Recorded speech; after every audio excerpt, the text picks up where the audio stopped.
Here with Locked On Panthers host Julian Council at Bank of America Stadium after a jaw-dropping 31-28 victory over the NFC-leading LA Rams. Julian, do we put this victory for the Panthers in the category of course they did?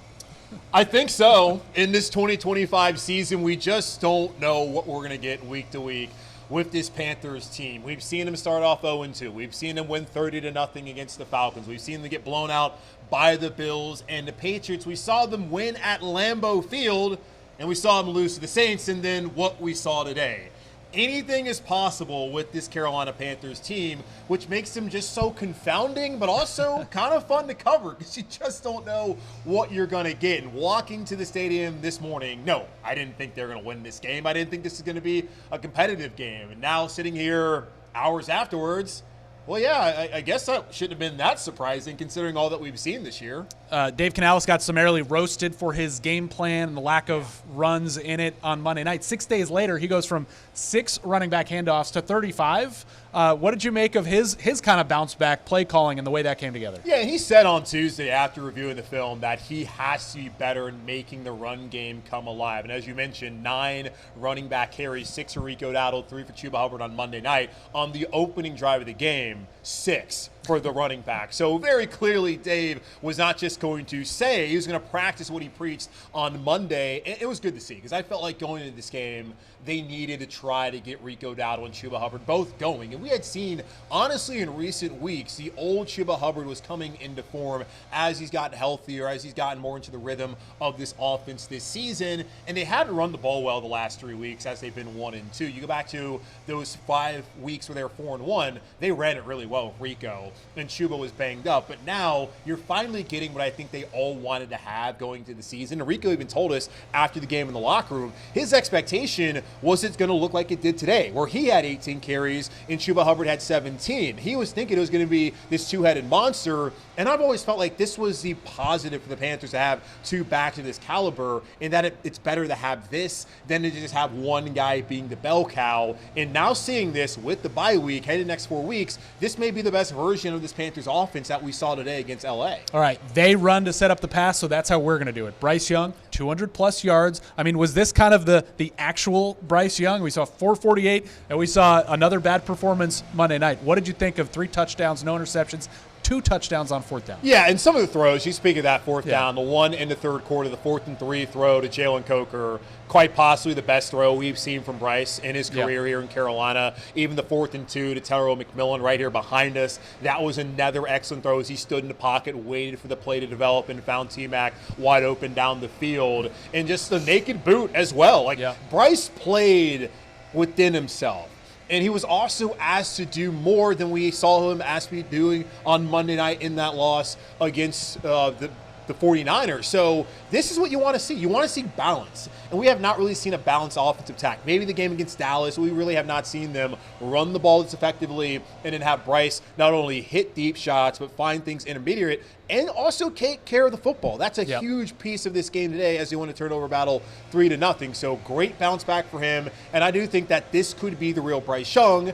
It's just we don't know after the bye what you're going to see down in New Orleans. But if he can be this could be good enough for Carolina in the final month of the season to finally break down that wall and get back to the playoffs. Staying with Bryce, Dan Morgan's not making that 5th-year option decision here behind us tonight. No. And I won't ask you directly whether he should, because we do that every week. I'll stay away from that. Yeah. But when a quarterback has 11 fourth-quarter comebacks in 2.5 pro seasons, that shows you something about what he could be for a franchise, doesn't Well, absolutely. And when you look at the number, it's not just 11 game-winning drives. He has 5 this year, by the way, which is the most in the NFL. It's not just 11 since he entered the league. It's 11, which Patrick Mahomes has 10. Yeah. Josh Allen has 9.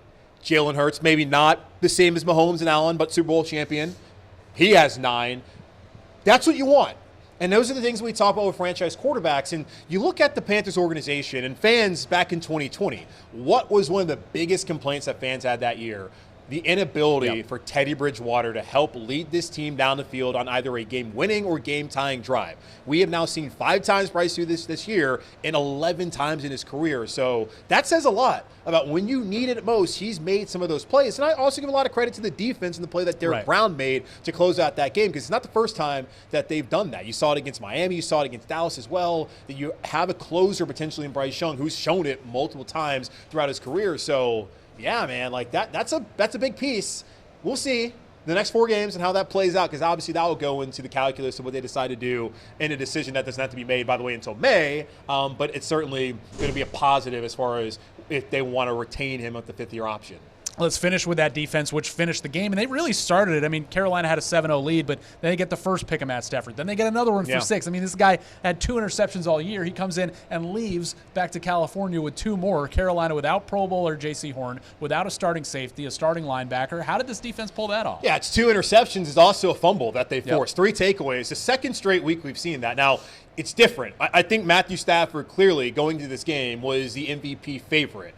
Brock Purdy, he's been banged up this year. He's been someone who's been susceptible to turning the ball over. That has not been Matthew Stafford, as you mentioned. It was so important, too, on that second drive where clearly L.A., knowing that Derek Brown was out there, but you don't have J.C. Horn, you don't have Trevon Merrick, who's suspended. You're starting Shaw Smith-Wade. You're having to start Lathan Ransom, the rookie. The fact that those guys are giving up a lot of yardage. There were some blown plays there to be able to get that interception, that tip by DB, picked up by Nick Scott. Then on the next drive, the pick 6 by Mike Jackson, who almost had one against Atlanta, should have had one potentially against Green Bay, finally had that happen. It's just guys stepping up and doing their jobs. You need it at some point in time this season. The Panthers aren't the only team dealing with injuries, dealing with suspension late in the season. You have to have guys step up. And they say it all the time. It all sounds cliche, but it's true.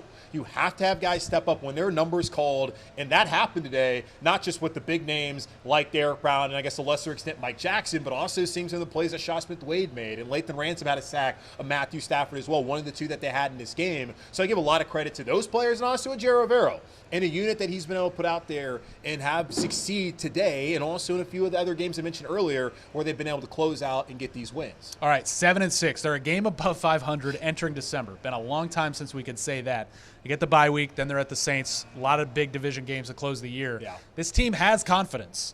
Can they find consistency now? That's the big thing, and I was talking to Austin Corbett about that, where, look, man, you guys are 0-2. You got the win. We know all the ups and downs that we've seen this season, which have made this team just so mercurial and also like frustrating, but yet I'm sure from a fan perspective, even from a media perspective, like a fun team and enjoyable team really to cover, but that has to end. And he said that they can't keep doing this to where you beat Green Bay, you lay an egg to a 1-win team. You get the big win against Atlanta with the passing game. You do what happened on Monday. Then you come around and do this. They have to finally find that. And it's going to come down to taking care of the football, continuing the balance that they had offensively today, and that's not just Bryce in the pass game, that's having both Rico and Chuba go out there and run the ball hard behind an offensive line where standard has not dropped off at all, and they can continue to get some takeaways. Like, that's been major in these last 2 games. Even if they didn't win on Monday, that's still a big piece of what they can potentially do here the final month of the season against some of these teams. They can do that.